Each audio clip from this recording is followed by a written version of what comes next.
जी बच्चों, आज मैं कक्षा 12 के यूनिट 3 की विद्युत रसायन यूनिट की इस टॉपिक के बारे में आपसे बात करूंगा। मैं विद्युत घट क्या होता है, ये कितने प्रकार के होते हैं, विद्युत घटनी विलयन क्या होता है और उसकी चालकता को क्या क्या चीजें प्रभावित करती हैं। ये video UK board, UP board, Bihar board, MP board और सभी सीबीएसई बोर्ड जो हिंदी मीडियम के हैं सबको कवर करेगा, इसलिए सभी बच्चे इससे पढ़े। बच्चों, पहले आप भी जानिए विद्युत घट किसे कहते हैं। विद्युत घट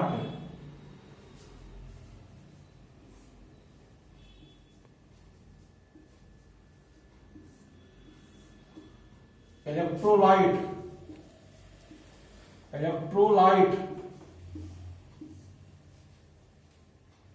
बच्चों, जैसा आप जानते हैं जो शुद्ध जल होता है वो विद्युत का कुचालक होता है, लेकिन उसमें नमक डाल दें तो वह चालक बन जाता है। तो आखिर कौन सा ऐसा कारण है चालक बन जाता है वो, तो मैं आपको बताऊंगा कि वे पदार्थ जो या तो गलित अवस्था में या विलयन अवस्था में विद्युत का संचालन करते हैं या विद्युत का चालन करते हैं, उसे विद्युत घट कहते हैं। नमक के अंदर दो प्रकार के आयन होते हैं, एक होता है सोडियम आयन, दूसरा होता है क्लोरीन आयन। ये दोनों विद्युत आकर्षण बल से जुड़े होते हैं,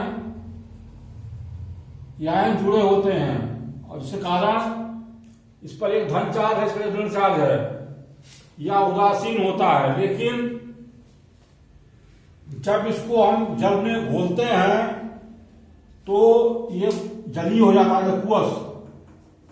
जब ये कुअस हो जाता है तो ये सोडियम आयन और क्लोराइड आयन में टूट जाता है।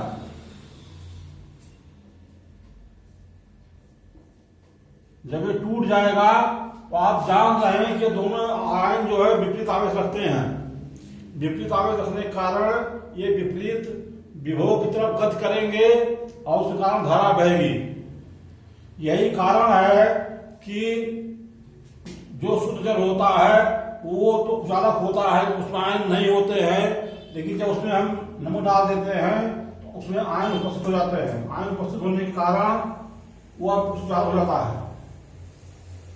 या तो हम उसको पिघला दें, तो पिघला देंगे तो इनके बीच की फोर्स खत्म हो जाएगी और आयन में बदल जाएंगे और ये आयन विद्युत का चालन करेंगे।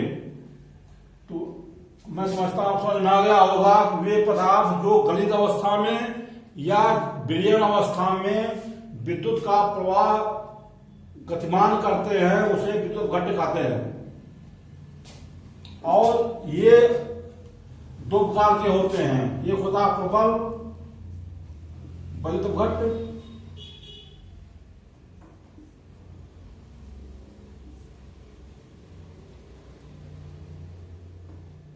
Strong electrolyte.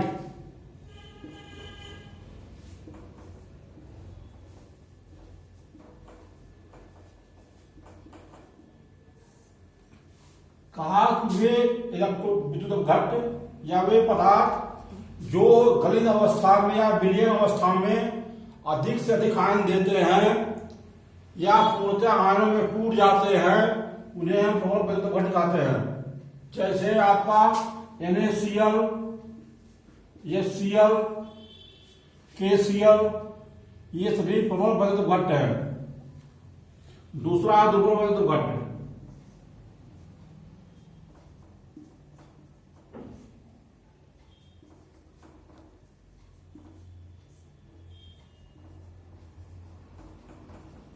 Weak electrolyte.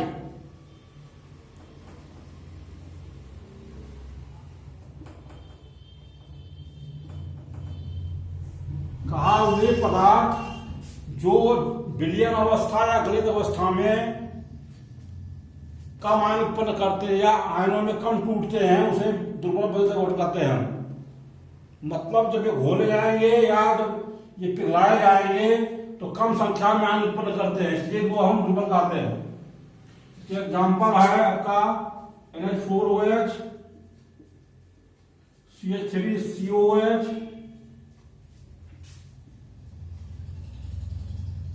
FeOH whole thrice, ये सब दुर्बल पदार्थ तो घटक के अंदर आता है।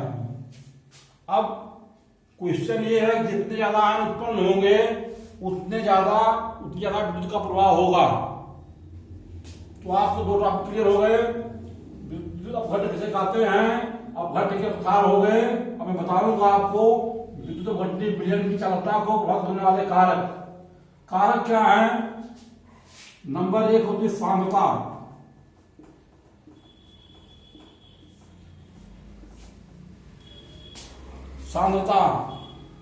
सांद्रता जो होती है वो चालकता के विद्युत्पाती होती है। सांद्रता 1/, चालकता मतलब विलयन जितना का सांद्र होगा उसकी चालकता उतनी कम होगी। दूसरा कारण इसका है कि अपघट्ट की प्रकृति। अपघट्ट की प्रकृति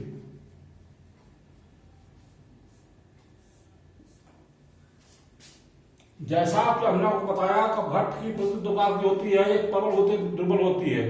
प्रबल अधिक आयन उत्पन्न करते हैं, दुर्बल कम आयन उत्पन्न करते हैं। तो अपघट्ट अगर दुर्बल होगा, आयन कम उत्पन्न होंगे तो चालकता कम होगी। अगर अपघट्ट हमारा प्रबल है तो आयन संख्या ज्यादा होगी, विलयन की चालकता बढ़ जाएगी। तो कहने का जो निष्कर्ष ये हुआ कि प्रबल वैद्युत अपघट्टों की चालकता अधिक होती है और दुर्बल वैद्युत अपघट्टों की चालकता कम होती है। तीसरा कारण है ताप। ताप का चालकता पर क्या प्रभाव पड़ता है? आप जानते हैं कि जो आयन होते हैं ये विद्युत आकर्षण बल द्वारा जुड़े होते हैं। जब आप ताप बढ़ाएंगे तो ये आयन दूर दूर जाएंगे, दूर दूर जाएंगे तो अलग होंगे तो आयन संख्या बढ़ जाएगी। जब आयन संख्या बढ़ेगी तो चालकता बढ़ जाएगी। तो ताप जो होता है चालकता के समानुपाती होता है। ताप चालकता के समानुपाती होता है। अगर ताप बढ़ेगा तो विलयन की चालकता बढ़ जाएगी। चौथा कारण है इसका इसकी श्यानता।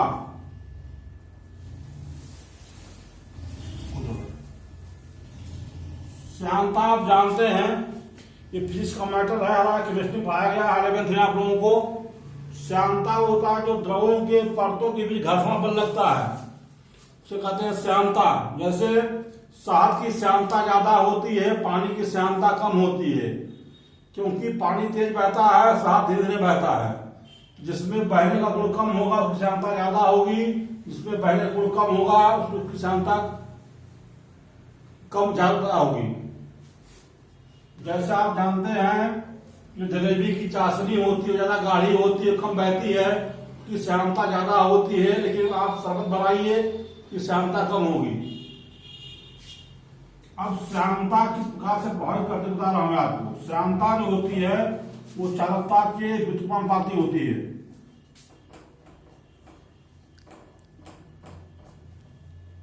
अब इसको समझिए क्यों होती है ऐसा।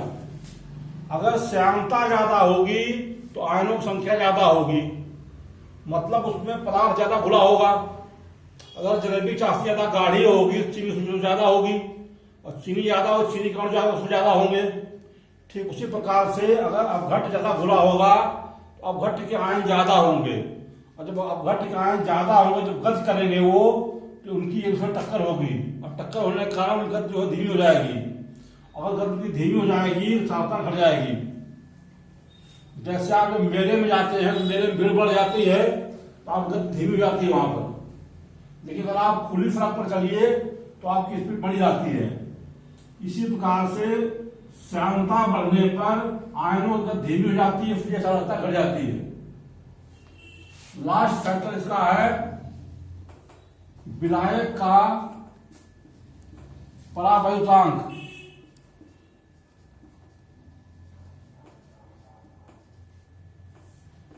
आपने फिजिक्स पढ़ा कूलाम का नियम।